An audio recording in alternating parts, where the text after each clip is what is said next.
Good morning, Paul. It's Thursday, the 22nd of December. Here's the heads up brief for today. Thanks, Uday. Go ahead. Paul, in parts of southern Thailand and northern peninsular Malaysia, 12 people have been killed due to the heavy rains, which has caused flooding and landslides. The rain warnings are in place as the northeast monsoon conditions are going to continue over the coming weeks. Okay, thanks. Make sure the duty officers are okay, all right?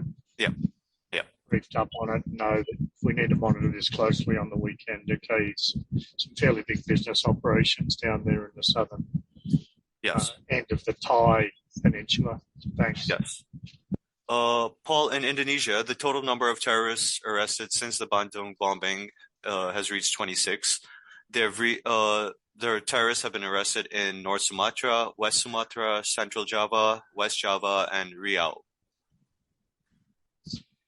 So I love the fact that they have a roll-on effect whenever they get one or two culprits, because unlike the West, they have very effective interrogation systems in Indonesia. It's good to see. Just round them up, not protect them with legalities.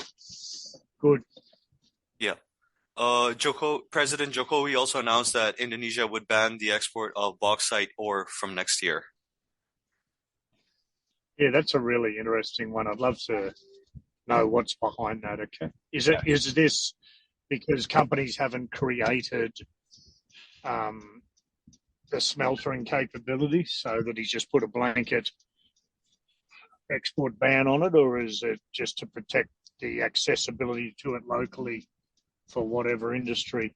I can't understand why he's done this. Could you dig a little deeper on that? Yeah, sure, Paul. We'll look into it and get back into you. I think it's the former that he wants bauxite to be processed within Indonesia instead of being exported out, but we'll get back to you on the exact details.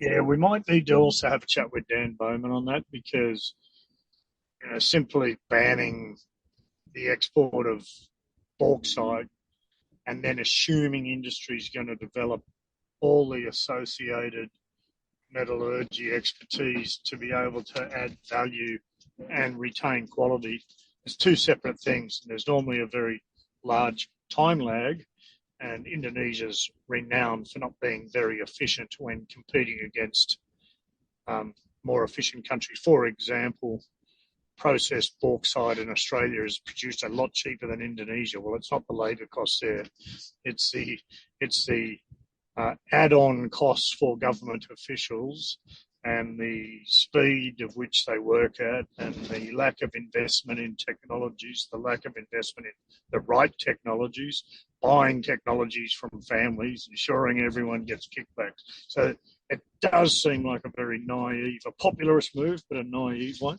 So I'll call Dan Bowman. Before I do that, if you could just dig a little bit deeper, that'd be great, okay? Sure, we'll do, Paul. We'll get back to you shortly. In Thailand, the opposition will ask Parliament to demand the resignation of Prime Minister Prayut over the sinking of the Thai Navy ship in the Gulf of Thailand on December 18th. Well, that's clutching at straws, isn't it? I'm the politician. I'm going to blame the politician because something bad happened in the country. Yeah. Changing the head politician's not going to resolve what is systemic issues in terms of military maintenance, military processes. But thanks for drawing it to my attention. Yep. Paul is still on Thailand. Where do you expect that to go? Just hang on a sec. Do you yeah. expect that to be just waved off with a vote? Be interested to see if they think they're going to get any more traction on that. No, I think you're right on this, Paul. It's just clutching at straws and just trying to make noise for whatever excuse they can. But it's pathetic, really, because, I mean, anyone's going to see through that and go, really, that's, you want to be in power and that's the best policy you're coming up with?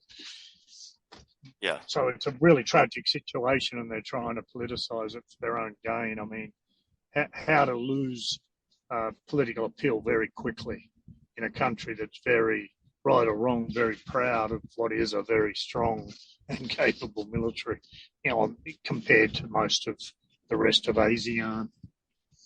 Yeah, yeah. Okay, Paul, sorry, still on Thailand.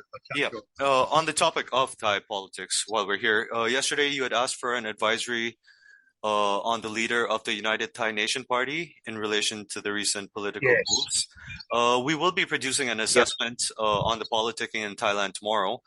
So I think we could add a short profile to that, along with profiles of some other key figures such as Anutin, Tamanat, and Prawit, for example.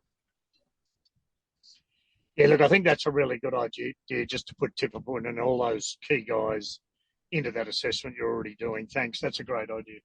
Right. Paul, in the Australasian Pacific region, the military has been deployed in Fiji after the political stalemate continues following the elections. The incumbent governing party has refused to concede the elections. Okay, thank you. In South Asia, Imran Khan is and his party will protest in Lahore, Pakistan today, where he will announce the party's next step in demanding early elections.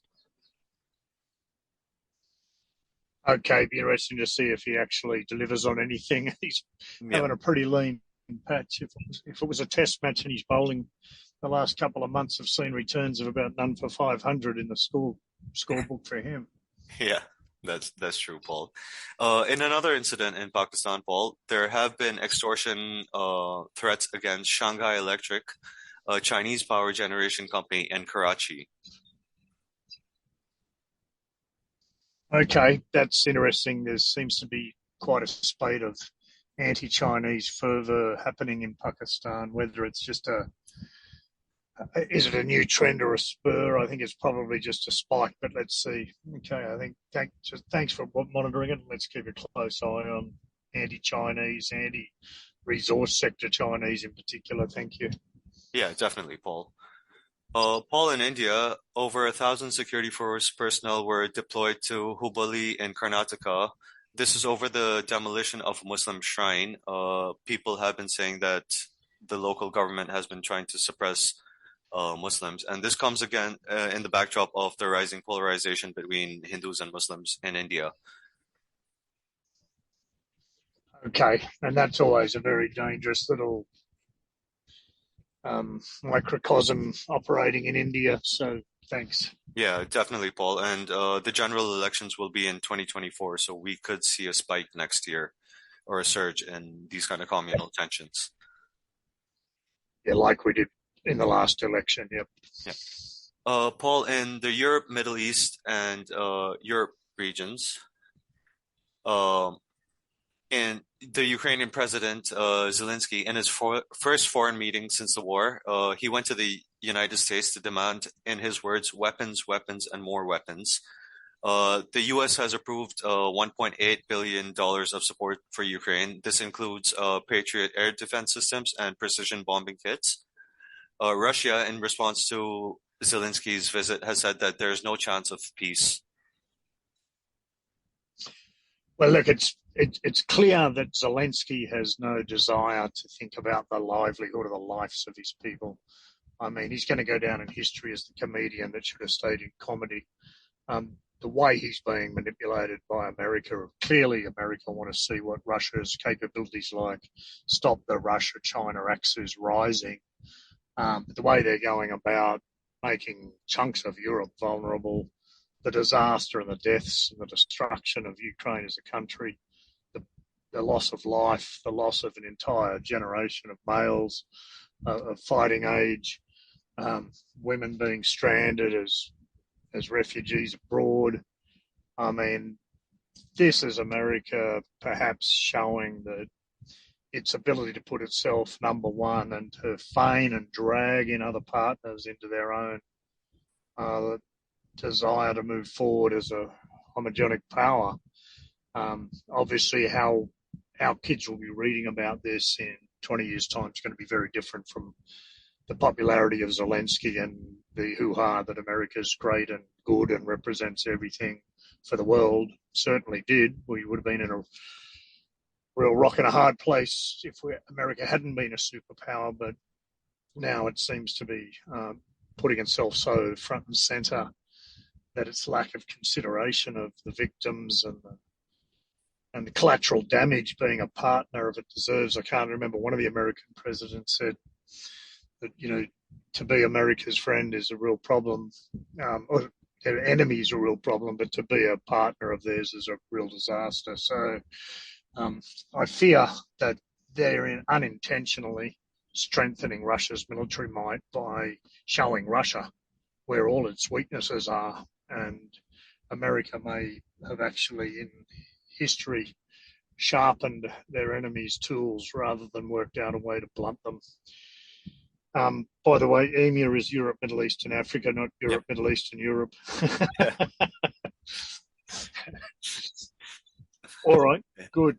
That's a brief for today, Paul. Anything else for you?